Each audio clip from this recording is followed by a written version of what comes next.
teaching you light chapter, the reflection, refraction. ये physics का chapter 10 है. आप सबसे पहले what is the reflection of light? When a ray of light fall on a highly bright shiny surface, it returns in the same medium. It is called reflection of light. इसका meaning ये है जब कभी भी कोई रे of light किसी बहुत चमकीली सरफेस पे पड़ती है तो उसी मीडियम में उससे टकराती है सरफेस से, उसी मीडियम में वापस आ जाती है. इसको हम बोलते हैं रिफ्लेक्शन. अब हमें ये समझना है कि हम जो चारों तरफ हमारे ऑब्जेक्ट्स हैं इनको देख कैसे सकते हैं. What enables us to see the object. देखो, जब कभी कोई ऑब्जेक्ट के ऊपर रे ऑफ लाइट पड़ती है और गिरने के बाद वो लाइट रिफ्लेक्ट होती है और हमारी आंखें उसको रिसीव कर लेती हैं, तो इस वजह से हम उस ऑब्जेक्ट को देख पाते हैं. अगर ऑब्जेक्ट पे पड़ी हुई लाइट रिफ्लेक्ट बैक नहीं हुई तो हमारी आंखें उसको रिसीव नहीं कर सकती और ऑब्जेक्ट हमें विजिबल नहीं होगा. इसीलिए जिस वक्त एकदम डार्क होता है उस वक्त हमें चारों तरफ, माने अंधेरे में हमें चारों तरफ ऑब्जेक्ट दिखाई नहीं देते हैं. इसका कारण है वहाँ पे लाइट ही नहीं होती. अगर लाइट नहीं है तो वो ऑब्जेक्ट पे फॉल कैसे होगी, और फॉल नहीं होगी तो रिफ्लेक्ट भी नहीं होगी, और अगर रिफ्लेक्ट नहीं होगी तो हमारी आंखें उसको रिसीव नहीं कर पाएंगी. इट इज द रीजन कि हमें अंधेरे में कुछ दिखाई नहीं देता है. अब अगला पॉइंट है कि ये जो फिनोमिनन है रिफ्लेक्शन और रिफ्रैक्शन दोनों, इन दोनों फिनोमिनन को हम लाइट की एक प्रॉपर्टी के बेस पढ़ेंगे. वो प्रॉपर्टी है प्रोपेगेशन ऑफ द लाइट, माने the phenomenon of reflection of light and reflection of light based on the straight line propagation of the light. Means light straight line path में चलती है. इस property पे base ही reflection और refraction इस chapter में हमें पढ़ना है. ऐसा नहीं है कि लाइट की और प्रॉपर्टीज नहीं है, मगर propagation of the light along the straight line path, इसी के ऊपर बेस रिफ्लेक्शन और रिफ्रैक्शन हमें इस चैप्टर में पढ़ना है. अब आता है छोटे छोटे डेफिनेशन से छोटे छोटे पॉइंट जो अगर आपको नहीं पता हो तो ये चैप्टर समझ में नहीं आएगा. तो इसके लिए सबसे पहले what is incident ray. The रे which false on the bright shiny surface is called incident रे. माने वो रे जो कि ब्राइट शाइनी सरफेस पे गिरती है. जैसे ये ब्राइट शाइनी सरफेस है, इसके ऊपर ये रे ऑफ लाइट फॉल ऑफ हो रही है तो ये इंसिडेंट रे हो गई. अब ये रिफ्लेक्टेड रे है. The ray of light which after falling the shiny bright surface return to the same medium is called reflected ray. The perpendicular, माने परपेंडिकुलर जो कि हम इस ब्राइट सरफेस के ऊपर ड्रॉ करते हैं, और ये पॉइंट कौन सा है जहां पे इंसिडेंट रे है. तो the perpendicular drawn at the bright surface, on the bright surface at the point of incidence of the incident ray is called normal. माने नॉर्मल एक ऐसा परपेंडिकुलर है जो उस पॉइंट पे ड्रॉ होता है रिफ्लेक्टिंग सरफेस के जहाँ पे कि इंसिडेंट रे इंसिडेंट होती है. माने इंसिडेंट रे यहाँ पे आई तो यहीं पे हमने एक परपेंडिकुलर ड्रॉ कर दिया, that is called normal. Clear है? क्या बताया मैंने अभी आपको? रिफ्लेक्शन ऑफ लाइट क्या होता है ये बताया. जब कभी भी रे ऑफ लाइट किसी शाइनी ब्राइट सरफेस से स्ट्राइक होती है और उसी मीडियम में रिटर्न हो जाती है तो हम उसको बोलते हैं रिफ्लेक्शन. अभी मैंने आपको ये भी बताया कि डार्क में हम ऑब्जेक्ट्स को नहीं देख सकते हैं, और जब कभी भी लाइट होती है तो हम अपने चारों तरफ के ऑब्जेक्ट्स को इजीली देख सकते हैं. ये क्यों है? जब कभी भी लाइट किसी ऑब्जेक्ट के ऊपर फॉल होती है और उससे रिफ्लेक्ट होने वाली लाइट हमारी आंखों के अंदर चली जाती है, माने हमारी आंखें उसको रिसीव कर लेती हैं, तो हमें ऑब्जेक्ट दिखता है. उल्टा अगर अंधेरा हो वहां पे और अगर लाइट है ही नहीं तो वो किसी ऑब्जेक्ट से रिफ्लेक्ट होके हमारी आंखों में आएगी ही नहीं और हमें ऑब्जेक्ट दिखाई नहीं देंगे. अब छोटे छोटे मैंने ये बताया कि रिफ्लेक्शन और रिफ्रैक्शन ये जो दो फिनोमिनन इस चैप्टर में हम पढ़ेंगे, ये straight line propagation of the light पे बेस है. माने लाइट सीधा पाथ चलती है, लाइन की तरह स्ट्रेट लाइन पाथ चलती है। इस प्रॉपर्टी के बेस पे straight line propagation of the light ये चैप्टर बेस है। अब छोटे छोटे पॉइंट डेफिनेशन में मैंने बताया आपको इंसिडेंट रे क्या होती है। The ray of light which falls on the reflecting surface is called incident ray. The ray of light after striking the reflecting surface return to the same medium is called reflected ray. माने वो ray जो कि shiny bright surface पे fall होती है उसको incident ray कहते हैं। वो रे जो कि after falling the shiny bright surface return माने वापस उसी मीडियम में चली जाती है उसको बोलते हैं रिफ्लेक्टेड रे। अच्छा, ये नॉर्मल होता है, नॉर्मल एक परपेंडिकुलर होता है जो कि जहाँ पे इंसिडेंट रे ब्राइट सरफेस पे फॉल होती है वहीं पे हम एक परपेंडिकुलर ड्रॉ करते हैं। ये किसके परपेंडिकुलर होता है? इस सरफेस पे जो कि पॉलिश सरफेस है उस पे परपेंडिकुलर ड्रॉ करते हैं। ये परपेंडिकुलर शाइनी ब्राइट सरफेस पे होता है और उस पॉइंट पे होता है जहाँ की इंसिडेंट रे फॉल होती है। तो ये 3 पॉइंट आपको क्लियर हुए। अब मैं बताऊंगी आपको angle of incidence, angle of reflection और लॉज ऑफ रिफ्लेक्शन। तो एंगल ऑफ इंसिडेंस क्या है वो मैं समझाने जा रही हूँ। देखो, ये है शाइनी ब्राइट रिफ्लेक्टिंग सरफेस। अच्छा, एक बात और बता दो, ये जो लाइन ड्रॉन है ना, इसका मतलब है ये सरफेस पॉलिश्ड है मगर ये ब्राइट है। पॉलिश्ड और ये ब्राइट।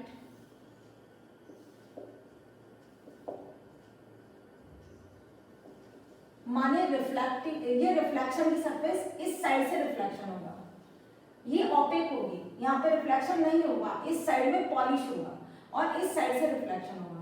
तो जिस साइड हम ये लाइन ड्रॉ करते हैं इस तरीके से हेजी लाइन, ये पॉलिश सरफेस को दिखाने के लिए होता है और इसके ऑपोजिट वाली सरफेस जो होती है उससे रिफ्लेक्शन होता है।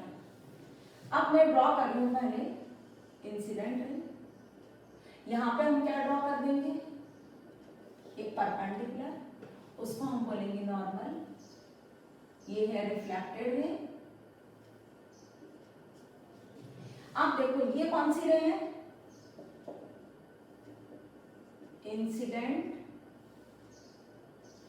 रे। ये कौन सी रे है?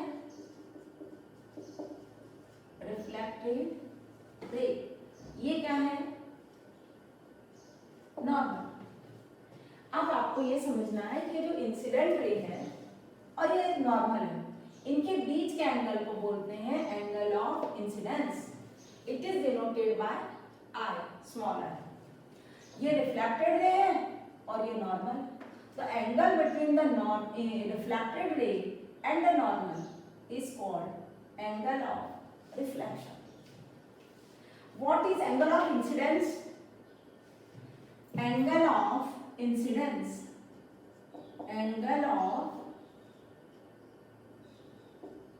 incidence, angle between incident ray and normal, angle of reflection,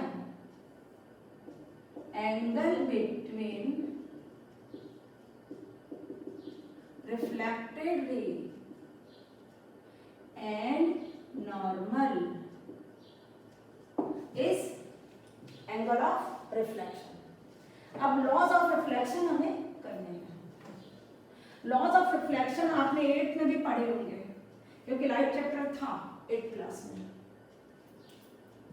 laws of reflection.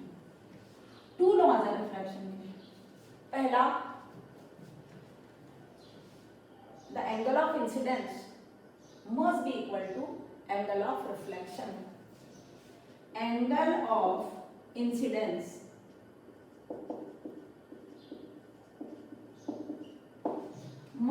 is equal to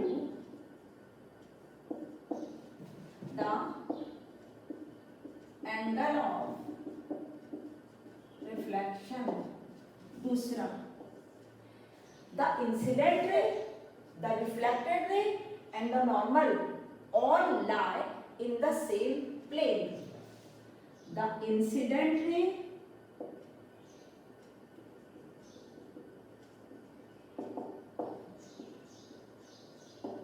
reflected ray and normal to the reflecting surface all lie in the same plane. इसका meaning क्या वो बता रही हूँ, ये pen की help से मैं कोशिश कर रही हूँ कि आपको बता सकूं। ये मान लो ये इंसिडेंट है, ये मान लेते हैं रिफ्लेक्टेड है और ये नॉर्मल है, तो ये एक ही प्लेन में है। अगर हम इसको ऐसा कर दें तो नॉर्मल अलग प्लेन में हो गया और इंसिडेंट और रिफ्लेक्टेड रे सेम प्लेन में हो गई। तो इसका मतलब है कि ये जो है ये एक प्लेन है, इसी में तीनों होंगे। तो incident ray, reflected ray and normal all lie in the same plane. ये हो गए हमारे दो लॉज रिफ्लेक्शन के। अब हमें आता है कि स्फेरिकल मिरर क्या है। ठीक है, वो मिरर जिसकी रिफ्लेक्टिंग सरफेस स्फेरिकल हो उसको हम स्फेरिकल मिरर कहते हैं। SPHERICL spherical mirror. The mirror whose reflecting surface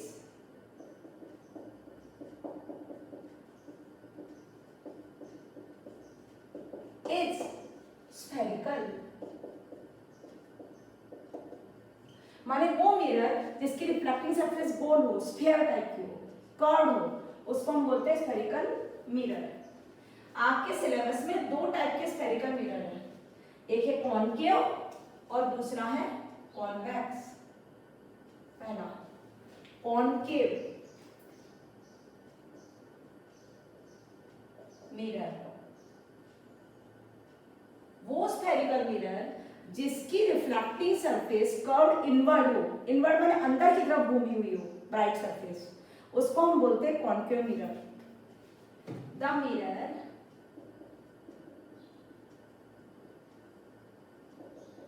whose reflecting surface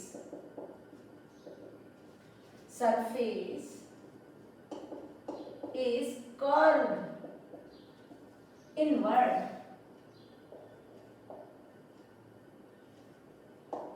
इसका मीनिंग क्या है मैं समझा रही हूँ डायग्राम से।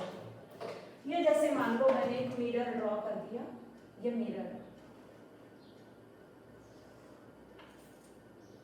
ये मैंने यहाँ पे लाइन ऐसे पॉलिश दिखाया, ठीक है। तो ये हो गई रिफ्लेक्टिंग सरफेस। ये सरफेस कौन सी है? Reflecting surface. ये सरफेस रिफ्लेक्टिंग सरफेस है, माने शाइनी सरफेस है वाली। तो ये सरफेस कर्व इनवर्ड है, इनवर्ड माने गहरी है इस तरीके से। तो ये मिरर कहलाएगा concave mirror. What is concave mirrors?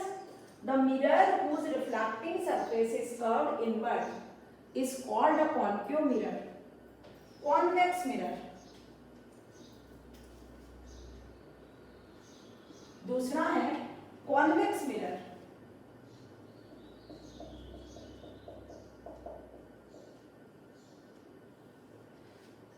the mirror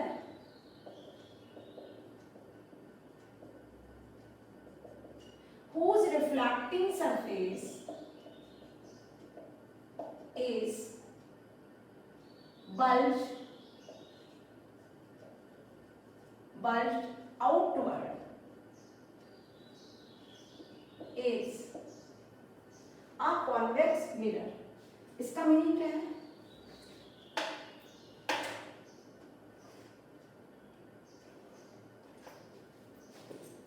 polish अगर इस साइड किया जाए तो ये सरफेस शाइनिंग हो जाएगी, और ये बल्ज आउटवर्ड है माने बाहर की तरफ निकली हुई है, तो ये मिरर हो जाएगा कॉन्वेक्स, और ये मिरर हो जाएगा कॉनकेव मिरर। तो आपने अभी तक दो टाइप के स्फेरिकल मिरर पढ़े, एक है कॉनकेव मिरर। कॉनकेव मिरर कौन सा मिरर होता है? जिसकी रिफ्लेक्टिंग सरफेस कर्व इनवर्ड हो। इनवर्ड हो माने गहराई में हो, जैसे स्पून होता है ना वैसा। और अगर ऐसा स्फेरिकल मिरर जिसकी रिफ्लेक्टिंग सरफेस कर्व आउटवर्ड हो, माने उल्टा अगर स्पून पकड़ लेंगे हम उल्टे साइड से, तो वो कर्व आउटवर्ड हो जाएगा। जैसे कि स्पून फॉर एग्जांपल मैं दिखा रही हूँ, ये मान लो कोई स्पून है, तो अगर इसकी जो गहरी वाली सरफेस होगी, स्पून बना रही हूँ प्रॉपर्ली, इसकी जो ये अंदर वाला मिरर होगा ये कॉनकेव होगा, और अगर ये सरफेस होगा तो ये कॉन्वेक्स होगा। तो स्पून जो होता है वो कॉनकेव और कॉन्वेक्स मिरर का एक अच्छा एग्जांपल है। सीधा साइड जिससे कि हम किसी चीज को भर के निकालते हैं वो कॉनकेव होगा, और उसको जस्ट उल्टा करेंगे तो कॉन्वेक्स मिरर को शो करेगा। तो स्फेरिकल मिरर्स हो गए दोनों। अब आपको समझना है radius of curvature, centre of curvature, pole, principal axis. ये जब तक छोटे छोटे पॉइंट क्लियर नहीं हो पाएंगे तब तक ये चैप्टर आपको समझ में नहीं आएगा। तो I am going to explain slowly these points. First, the centre of curvature. देखो जैसे कि मैंने एक स्फेरिकल मिरर ड्रॉ करने जा रही हूँ, उसके पहले मैं एक स्फीयर ड्रॉ कर लेती हूँ। ये मैंने एक स्फीयर ड्रॉ किया, तो इस स्फीयर का ये जो सेंटर है, अच्छा अब ये जो स्फीयर का सेंटर है, ये अगर हमने इससे कट करके एक मिरर बनाया, तो ये मिरर मान लो ये मिरर है, ठीक है। तो ये मिरर कॉनकेव है, ये सेंटर है, किसका सेंटर है? स्फीयर का। तो इस स्फीयर का सेंटर जिससे ये कॉनकेव मिरर हमने बनाया है, ये इस मिरर का सेंटर ऑफ कर्वेचर कहलाता है। The centre of the sphere of which the spherical mirror is the part is called center of curvature। क्या बताया मैंने? जो स्फीयर है उससे काट के हमने मिरर बनाया, जैसे स्फीयर से कट किया तो एक मिरर बन गया। तो इस स्फीयर का जो सेंटर है वो इस मिरर का सेंटर ऑफ कर्वेचर होगा, ठीक है। ये मैंने अभी बता दिया, ये वाली सरफेस ब्राइट होगी, ये पॉलिश्ड है, जहां लाइन इस तरीके से खींचेंगे वो पॉलिश्ड होगी, उसके ऑपोजिट ब्राइट होगी। तो ये है कॉनकेव मिरर। अच्छा, इसको जो सेंटर ऑफ कर्वेचर होता है उसको सी से डिनोट करते हैं। Centre of curvature denoted by C। What is center of curvature? The center of sphere of which the spherical mirror is the part is called the center of spherical mirror। माने sphere का centre जिससे cut करके हमने sphere बनाया, spherical mirror बनाया, ये sphere है पूरा, इसका सेंटर, स्फीयर का सेंटर तो होता ही है, इससे कट करके हमने ये स्फेरिकल मिरर बनाया है। तो इस स्फीयर के सेंटर को हम सेंटर ऑफ कर्वेचर, मिरर का सेंटर ऑफ कर्वेचर कहलाएगा। ये स्फीयर का सेंटर है but it is the centre of curvature of the spherical mirror. अब आपको कॉनकेव और कॉन्वेक्स मिरर के सेंटर ऑफ कर्वेचर किस साइड होते हैं वो समझना है। ये कॉनकेव मिरर है। अब मैं कॉन्वेक्स मिरर बनाने जा रही हूं। ये मैंने स्फीयर ड्रॉ कर लिया। अब ये सेंटर है, ये अंदर से पॉलिश है, जैसे यहाँ से यहाँ तक ये जो मिरर बना है कॉन्वेक्स मिरर है, क्योंकि इसकी ये ब्राइट सरफेस है, ये पॉलिश्ड है और ये रिफ्लेक्टिंग सरफेस है।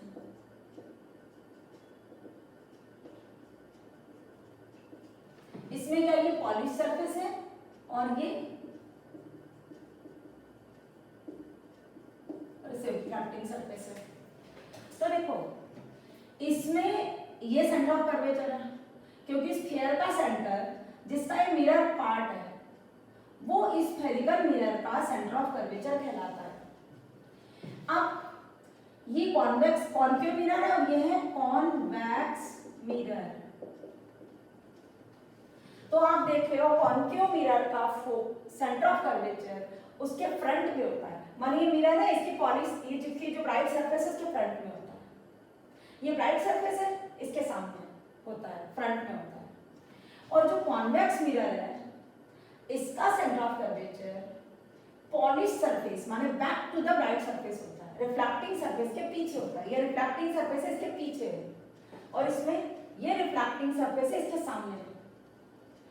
तो बहुत समझने वाली बात है, इसके बिना हमें ना न्यूमेरिकल आएंगे। ये छोटी छोटी बातें इस चैप्टर में बहुत ज्यादा समझने वाली है।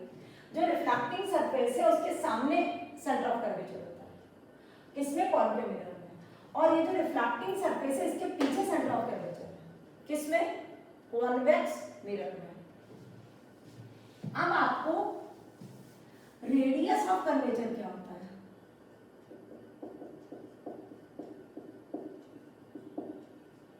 Radius of curvature. तो अब देखो, आप सबसे पहले यहां से यहां तक तो रेडियस कहलाएगा ना, इट इज रेडियस, स्फीयर का रेडियस है, इट इज रेडियस, ठीक। ये भी रेडियस है इसका, इट इज रेडियस। तो radius of the sphere is called the radius of curvature of the mirror. Radius of sphere is the radius of curvature of spherical mirror। माने ये sphere है, इसका सेंटर से सरकमफेरेंस तक की दूरी रेडियस है और ये रेडियस इस मिरर का रेडियस ऑफ कर्वेचर है। इसी तरीके से ये स्फीयर है, इसका सेंटर है, सेंटर से सरकमफेरेंस तक की दूरी क्या कहलाएगी, रेडियस, और ये स्फेरिकल मिरर का रेडियस ऑफ कर्वेचर है। अब आपको समझना what is pole. Pole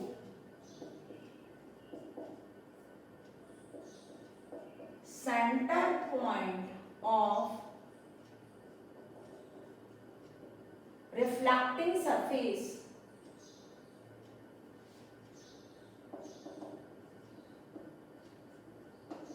of spherical mirror।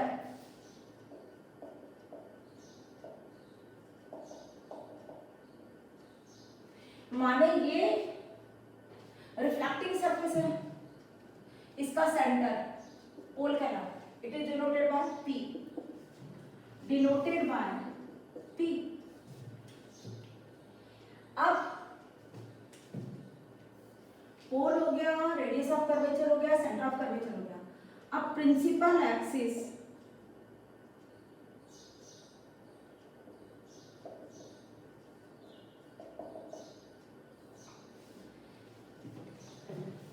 ये मैं मिरर बना के आपको समझा रही हूं।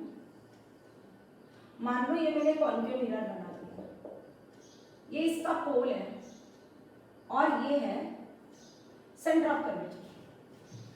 तो इमेजिनरी लाइन जो कि सेंटर ऑफ कर्वेचर को पोल से जोड़ती है और मिरर के परपेंडिकुलर होती है, उसको हम बोलते हैं principal axis. The imaginary line joining the center of curvature to the pole of the mirror is called the principal axis। imaginary line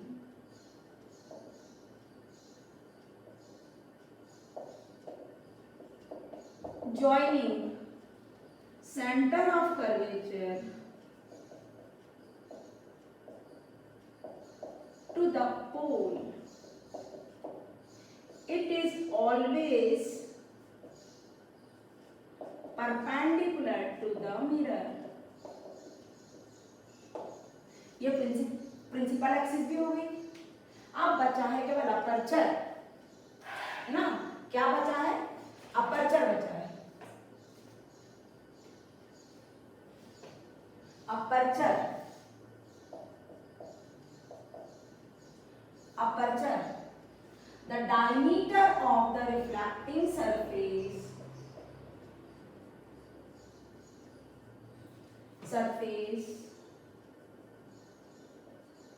of spherical mirror। माने जो रिफ्लेक्टिंग सरफेस है, जैसे रिफ्लेक्टिंग सरफेस हमने बनाई है mm, तो it is aperture. माने reflecting surface का जो डायमीटर है उसको हम अपर्चर कहते हैं। तो ये सारे छोटे छोटे पॉइंट्स तो हो गए हैं। अब हमें ये समझना है कि इमेज फॉर्मेशन के पहले हमें फोकस की डेफिनेशन भी समझनी है, फोकल लेंथ क्या होता है वो समझना है और फोकस की डेफिनेशन समझनी है। अब मैंने सेंटर ऑफ कर्वेचर समझा दिया है, रेडियस ऑफ कर्वेचर हो गया, पोल हो गया, प्रिंसिपल एक्सिस हो गया और अपर्चर हो गया। अब हमें क्या समझना है? Principal focus.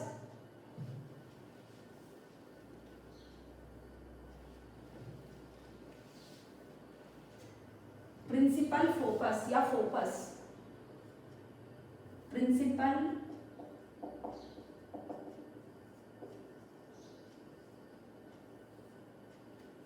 उसके बाद समझेंगे हम फोकल लेंथ।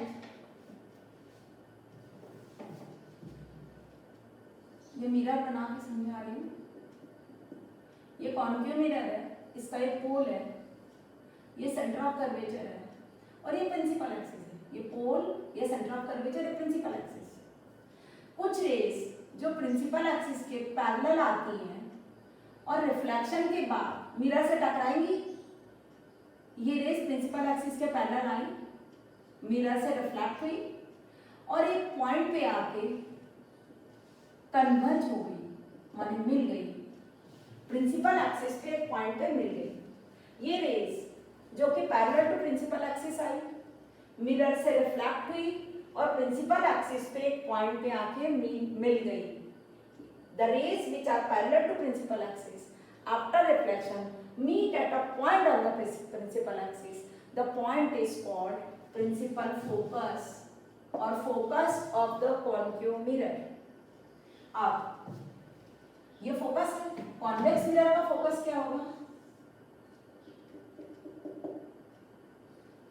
ये पोल हो गया, इसका सेंटर ऑफ कर्वेचर बैक होता है, रिफ्लेक्टिंग सरफेस के पता है। The rays which are parallel to principal axis after reflection appear to be coming out from a point,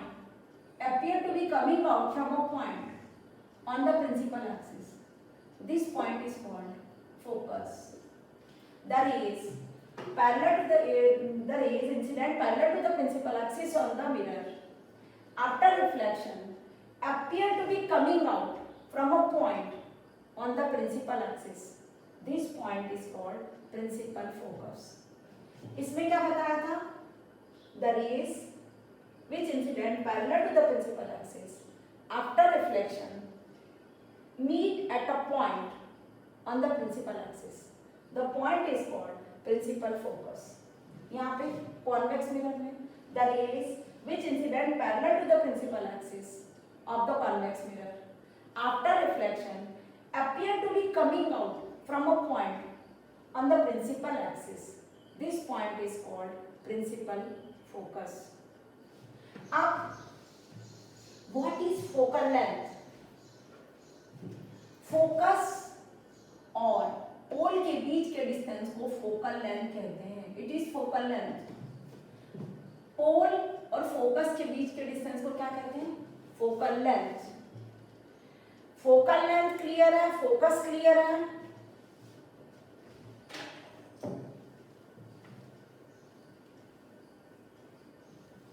क्योंकि ये पॉइंट जब तक क्लियर नहीं होंगे हम कुछ कर ही नहीं पाएंगे। अच्छा, मैंने ये बताया कि जो पोल होता है वो स्फेरिकल मिरर के ऊपर लाई करता है, सरफेस के ऊपर। जैसे ये स्फेरिकल मिरर है तो पोल इसी के ऊपर लाई करता है, मगर रेडियस ऑफ कर्वेचर माने सेंटर ऑफ कर्वेचर हमेशा इसके बाहर होता है। It doesn't lie on the mirror. Focus भी मिरर के बाहर होता है, चाहे मिरर कॉन्केव हो चाहे कॉन्वेक्स मिरर हो, फोकस और सेंटर ऑफ कर्वेचर वो आउटसाइड द मिरर होते हैं। अच्छा, कॉन्केव मिरर में focus in front of, focus is in front of mirror, in front of mirror, focus is behind the mirror. इसमें focus in front of mirror होता है concave mirror में, या concave है, ये कॉन्वेक्स।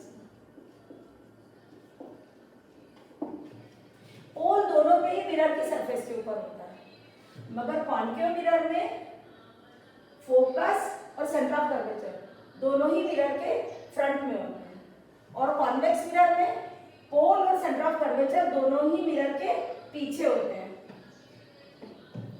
ठीक है, अब इसके बाद में और आपको एक्सप्लेन करने जा रही हूँ किस तरीके से इमेज फॉर्म होंगे, image formation by spherical mirror. Image formation के कुछ प्रिंसिपल्स होते हैं, माने रूल होते हैं इमेज फॉर्म करने के, वो मैं समझाने जा रही हूँ। अच्छा, पहली बात तो ये कि इतना जो वीडियो मैंने दिखाया है इसको प्रॉपरली बुक में से एक बार या फिर मैंने जो नोट्स भेजे उनमें से एक बार रीड कर ले। सिवा मैंने जो पढ़ाया है, आप जितना मैं बोर्ड पे लिख रही हूँ उसका एक क्लिक भी ले सकते हो, उसको डाउनलोड भी कर सकते हो और उससे डेफिनेशन भी समझ सकते हो, क्योंकि डायग्राम बनाने के लिए आपको ये सारी डेफिनेशन क्लियर होना बहुत जरूरी है। अब मैं ये बता दूं, जो फोकस होता है, फोकल लेंथ, पोल और फोकस के बीच की डिस्टेंस को हम क्या बोल रहे हैं? Focal length is the distance between the pole and focus. और ये क्या है? Distance between the pole and the centre of curvature, it is radius. तो ये जो रेडियस है इससे फोकल लेंथ आधी होती है, माने relation between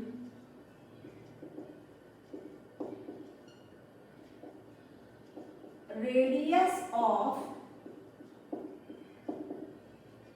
and focus F is equal to R upon 2। इसका मतलब मान लो ये रेडियस ऑफ कर्वेचर 12 सेंटीमीटर है तो फोकस 6 सेंटीमीटर होगी। रेडियस ऑफ कर्वेचर 18 है तो फोकस 9 सेंटीमीटर होगी। रेडियस ऑफ कर्वेचर 10 है तो फोकस 5 सेंटीमीटर होगी। माने फोकस हमेशा रेडियस ऑफ कर्वेचर का आधा होता है। ठीक, अब इमेज फॉर्मेशन के रूल। अच्छा, minimum number of rays required to form an image is 2. Minimum number of rays required to form an image. ज्यादा होगी तो चलेगा, मगर कम से कम कितनी रेज होनी चाहिए? 2। अब इमेजेस के पहले रूल समझेंगे, उसके बाद रियल और वर्चुअल क्या इमेजेस है वो समझेंगे। तो पहले इमेज फॉर्मेशन के रूल। इसके लिए मैं आपको कॉन्केव मिरर या फिर कॉन्वेक्स मिरर दोनों की हेल्प से, पहले कॉन्केव मिरर की हेल्प से रूल बता देंगे। ये जो ये डायग्राम है ये भी रब कर सकते हैं, इसी की समझाएंगे। Rules of image formation.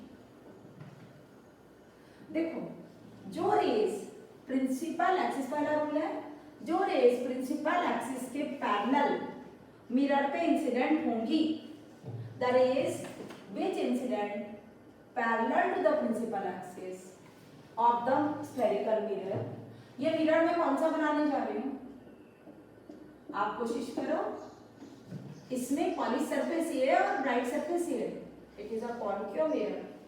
ये प्रिंसिपल एक्सिस है, because the imaginary line joining the center of curvature to the pole is called principal axis. और ये इनके बीच में पॉइंट है उसको बोलेंगे फोकस। अब रूल्स है, पहला वो रेज जो प्रिंसिपल एक्सिस के पैरेलल इंसिडेंट होती है मिरर पे, आफ्टर रिफ्लेक्शन वो फोकस से जाती है। क्या बताया रूल मैंने? वो रेज जो कि प्रिंसिपल एक्सिस के पैरेलल इंसिडेंट होती है मिरर पे, रिफ्लेक्शन के बाद फोकस से जाती है। ऐसा ही इसका 10 रिवर्स भी बना सकते हैं, बनाने जा रही हूँ। पोल, फोकस, सेंटर ऑफ कर्वेचर। आपको भी ये डायग्राम बनाते समय इस बात का ध्यान देना है कि जितने ये डिस्टेंस लेंगे जस्ट उसका हाफ यहाँ पे पॉइंट बनाएंगे, वो फोकस होगा। जो रेज फोकस से मिरर पे इंसिडेंट होती है, माने फोकस के डायरेक्शन पे मिरर पे इंसिडेंट होगी, वो रिफ्लेक्शन के बाद प्रिंसिपल एक्सिस के पैरेलल हो जाती है। पहला रूल क्या है? Rays incident parallel to the principal axis after reflection pass through focus.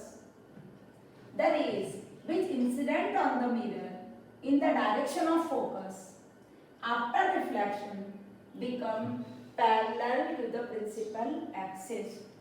तीसरा rule. The rays, पहले हम डायग्राम बनाएंगे। Pole, focus, centre of curvature. Rays which incident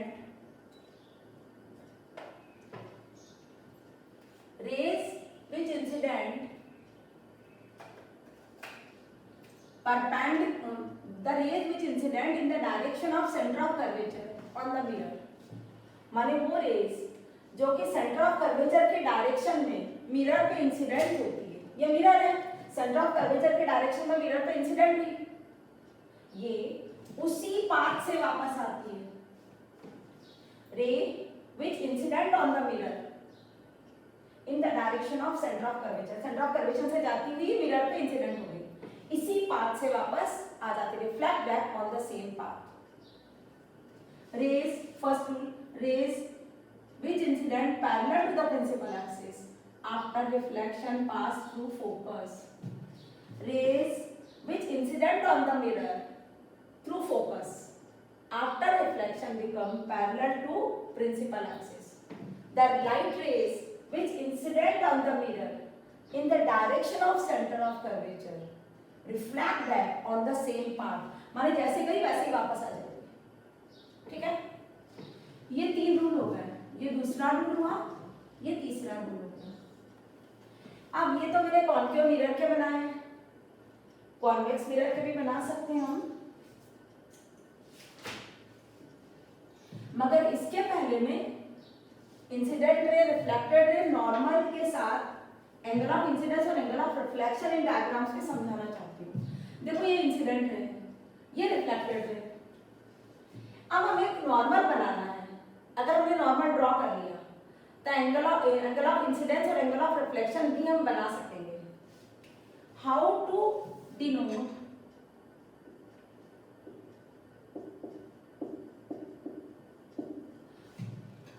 angle of incidence and angle of reflection on above diagram। देखो ये incident है, ये reflected है। अब मैंने बोला आपको क्वेश्चन है इसके ऊपर एंगल आई और एंगल आर बनाना, एक नॉर्मल बनाना होगा। तो नॉर्मल कहाँ बनेगा? ये जो सी है ना, इसको यहाँ पॉइंट ऑफ इंसिडेंस पे मिला दो, यहाँ से एक लाइन बनाओ डॉटेड और यहाँ पे मिला दो। अब ये नॉर्मल कैसे हुआ आपको बता रही हूँ। जो रेज सी के डायरेक्शन में मिरर पे इंसिडेंट होती है उसी पाथ से रिफ्लेक्ट बैक होती है, बिकॉज जो रेज मिरर पे नॉर्मली इंसिडेंट होती है, माने परपेंडिकुलरली इंसिडेंट होती है, वो उसी पाथ को फॉलो करते हुए रिफ्लेक्ट होती है। तो जो सी के डायरेक्शन में रे मिरर पे जाएगी वो हमेशा कैसी होगी? Perpendicular to the mirror. The ray it is perpendicular to the mirror. ये इसीलिए हमने यहाँ पे जोड़ दिया, तो it is always perpendicular to the mirror. अब ये हो गया एंगल ऑफ इंसिडेंस, ये हो गया एंगल ऑफ रिफ्लेक्शन। इसमें बनाना है in the same way we will join a dotted line through C on the point of incidence. मगर आप देखो ये रे इंसिडेंट है तो it is angle of incidence, ये एंगल ऑफ रिफ्लेक्शन। यहाँ पे यही नॉर्मल है, यही इंसिडेंट है, यही रिफ्लेक्टेड है, तो I इज इक्वल टू 0 है, R इज इक्वल टू